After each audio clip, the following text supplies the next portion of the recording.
નમસ્કાર, આપ જોઈ રહ્યા છો નેશન પ્લસ ન્યૂઝ. હું છું આપની સાથે હિરલ પંડ્યા.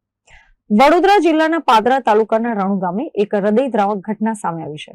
રણુ ગામે એક યુવતીએ પોતાના જ નિવાસસ્થાને ગળે દુપટ્ટો બાંધી આપઘાત કરી લેતા સમગ્ર પંથકમાં અરેરાટી વ્યાપી ગઈ છે. જોકે આ ઘટના બાદ યુવતીના પિયર પક્ષે સાસરિયા ઉપર ગંભીર સવાલો ઉઠાવ્યા છે અને ન્યાયી તપાસની માંગ કરી છે.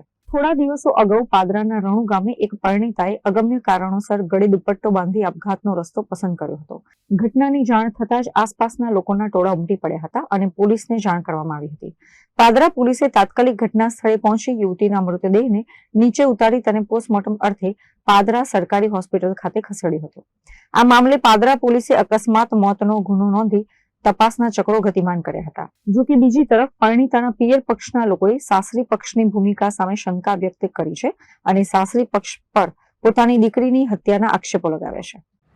સવારમાં ફોન આવ્યો તો એ છોકરાનો કે તમારી છોકરીએ ઘરે ફાંસો ખાઈ લીધો છે અને બહારથી દરવાજો ખોલતી નથી. તો પછી એ ફોન કેવી રીતે આવ્યો? એમને કીધું કે બહારથી દરવાજો ખોલતી નથી. મેં કીધું તું કઈ છે અત્યારે? તો કે હું નોકરી પર છું. તો નોકરી પર હોય તો એને કેવી રીતે ખબર હોય કે અંદર મારી છોકરીએ ફાંસો ખાધો છે? આજુબાજુવાળા જયા છે કે બાજુમાં દરવાજો ખોલાવે છે તો ખોલતી નથી એવું કહેતા હતા. અને પછી ફરી વારનો ફોન આવ્યો કે તમારી દીકરીએ ફાંસો ખાઈ લીધો છે આવું કંઈ. અને પછી મને એમ કીધું કે તમારી દીકરીને સમજાવો આવું કહેતા હતા.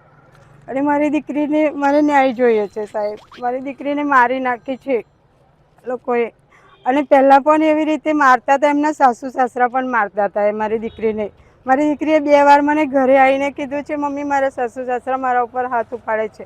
તો મેં કીધું તને આપણે જઈએ પોલીસ સ્ટેશન. તો મારી દીકરીએ કીધું મારું ઘર નથી ભાગવું મમ્મી એવું કહીને અમે એને પાછી મોકલી. મારી દીકરી પાછી જતી રહી.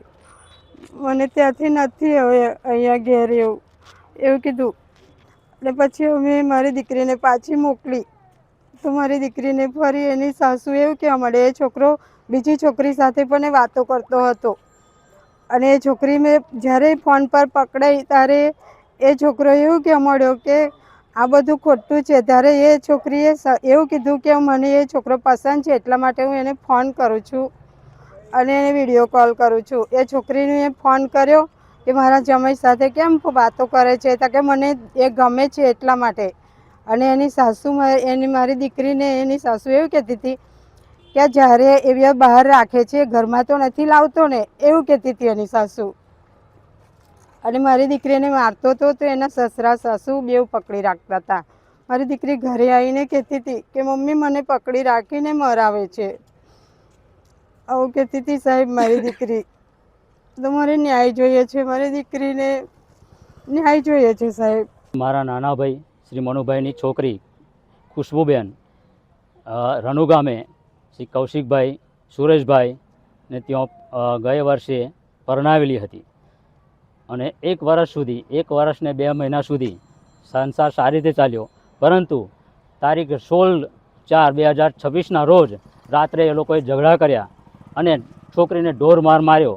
ત્યાર પછી એને ઘરમાં પૂરીને મારી બરાબર.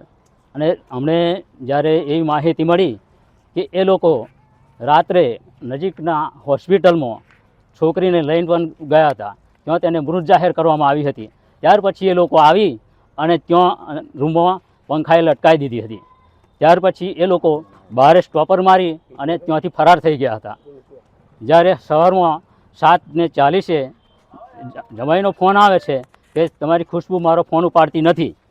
ત્યારે અમારા જે વાત કરી એ ભાઈએ મને કહ્યું ત્યાં બચાવી કેમ નહીં?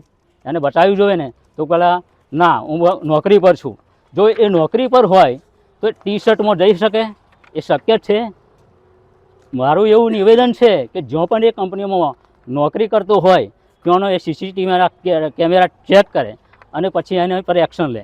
જ્યારે 7:43 મારા ભાઈએ ફરી ફોન કર્યો તો એને એવો જવાબ આપ્યો કે તમારી છોકરીએ ગળે ફાંસો ખાઈ લીધો છે. તો શું આ શક્ય છે? શું તમને મરવાનું ગમે? XYZ તમારા કોઈ પણ વ્યક્તિને મરવાનું ગમશે? હું તમારા મીડિયા દ્વારા હું સમાજને એક કહેવા માગું છું કે કોઈ વ્યક્તિને મરવાનું ગમશે, મરવાનું પસંદ કરશે, એની જાતે મરી જશે, એની જાતે ગળે ફોંસો લગાવશે? શું આ શક્ય છે?